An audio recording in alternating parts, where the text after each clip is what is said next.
for joining me. This video is a analysis of the Preseen material for your MCS exam for November 2017. At Practice Test Academy, we would advise you to review this video and view it over and over again if you like, in conjunction with the strategic analysis video and material that we prepared.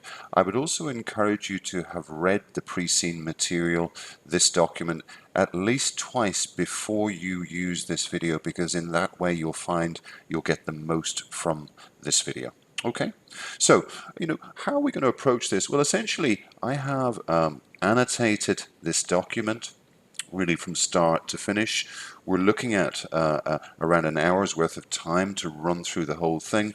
You'll find that not every single paragraph, not every single sentence is annotated. I tried to focus in on what I think is important and where I think the likely issues and the topics from your exam variant are going to come from. Okay?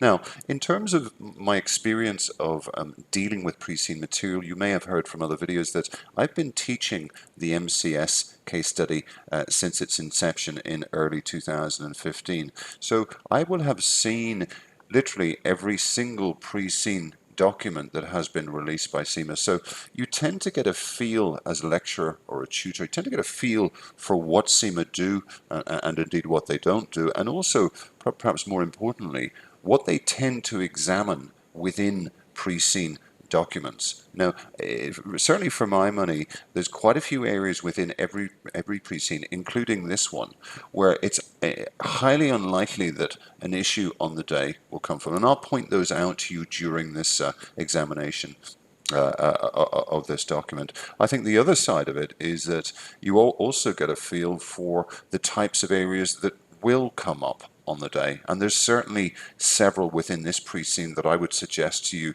to hone in on and be ready for questions in that area.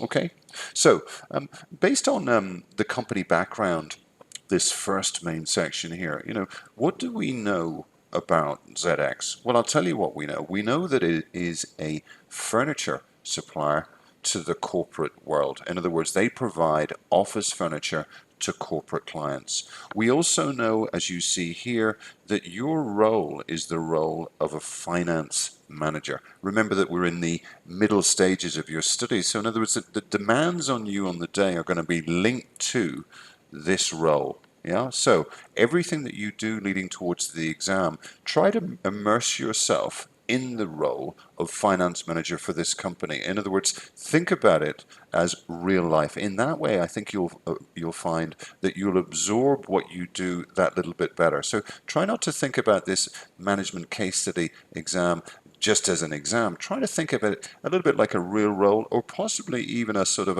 an interview, so that your script is an interview for your job. Get involved in the subject. So you're the finance manager in this company. This clearly, as we've said, is a company involved in the corporate sector of office furniture manufacturing and indeed design.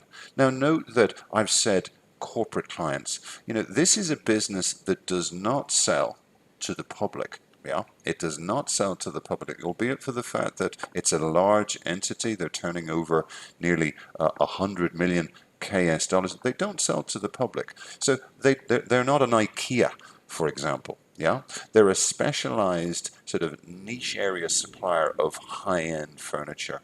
And what you'll probably see and notice as we flow through is that the business was set up by a gentleman by the name of Henry Lund. Yeah, this is also a privately owned entity. This is not a listed company. So if you imagine, this is a little bit like the sort of the Ryanair of the office furniture world. And for anyone who's not familiar with Ryanair, Ryanair is a pretty successful sort of what used to be a low-budget airline based in Ireland, based in the Republic of Ireland. And that business, Ryanair, is certainly centered around a gentleman by the name of Michael O'Leary. So I would have thought that this business and its development since 1983, when it was founded, is very much based on the drive and determination of Henry Lund. He's the CEO.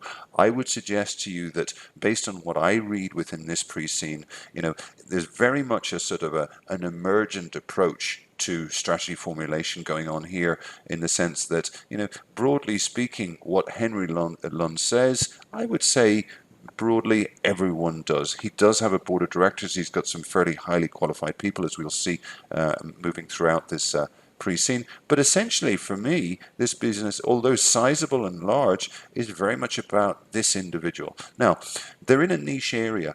I say focused differentiation. In other words, they're niching in a particular part of the overall furniture industry. So you can imagine, the corporate office furniture sector as being a part of the overall furniture industry. And as mentioned earlier on, obviously they're not selling to the public. Maybe that's an option for them. Maybe going retail, going into bricks and mortar, or possibly even going online may be an option for them. Okay, so as I've said, in terms of revenues, you'll see on the slide there, or indeed on the annotation, 93 million KS dollars up to 2017. In fact, the account showed to 31st of December 16 a fairly sizable turnover. I'll draw your attention to the fact that, okay, this is a big business with large turnover, but it seems to me when we look at the accounts a little bit later on, we'll see that there are some problems associated with the financials, not least that revenue has fallen year on year, and indeed over and above that, that profitability levels and indeed margins are also falling. So although certainly this is a successful business set up by this guy Henry back in 1983, grown rapidly, there are some issues facing this business. It's operating in a very competitive environment, and recently, just in the last year between 2015 and 16, business has started to drop off a little bit. Now, that could be the same for any business. I mean, every business has blips from time to time in terms of their revenues, profitability, but is this a downward spiral? And indeed, if it is, what are they going to do about it?